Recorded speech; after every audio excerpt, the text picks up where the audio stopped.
आपले सोलापूरचे पालकमंत्री जयकुमार गोरे साहेब, आपल्या सांगलीचे पालकमंत्री चंद्रकांत दादा, शिवेंद्रराजे भोसले, सर्व आपले आमदार, महायुतीचे सर्व नेते, त्यांच्या सगळ्यांच्या एकजुटीनं सातारा विधान परिषदेमध्ये भारतीय जनता पार्टी आणि महायुतीचा या ठिकाणी विजय झालेला आहे. आणि त्यामुळे मी या ठिकाणी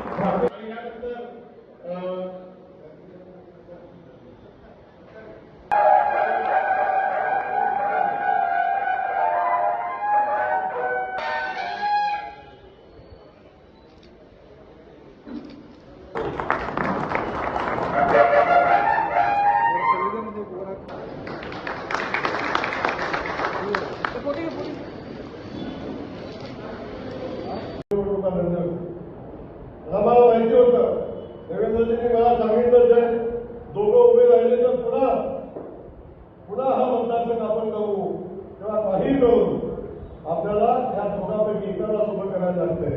आणि जर आपण ही निवडणूक सहजपणे जिंकू अशा पद्धतीची भूमिका माननीय मुख्यमंत्री मोदींनी घेतली होती.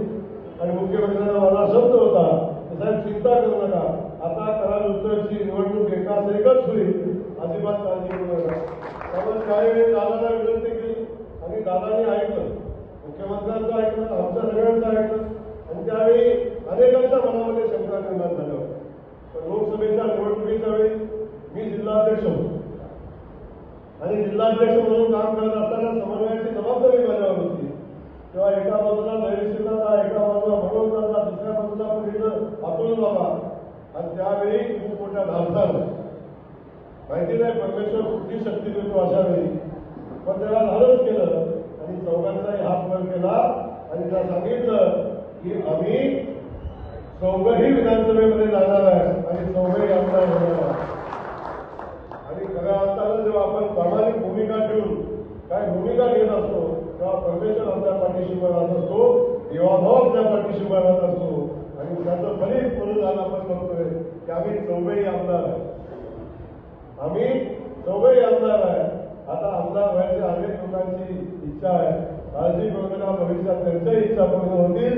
कारण देवाभावाला वेगळी शक्ती आहे आणि ती शक्ती सगळ्यांचं समाधान करणारी आहे, हे या निमित्ताने आपल्याला सांगेल.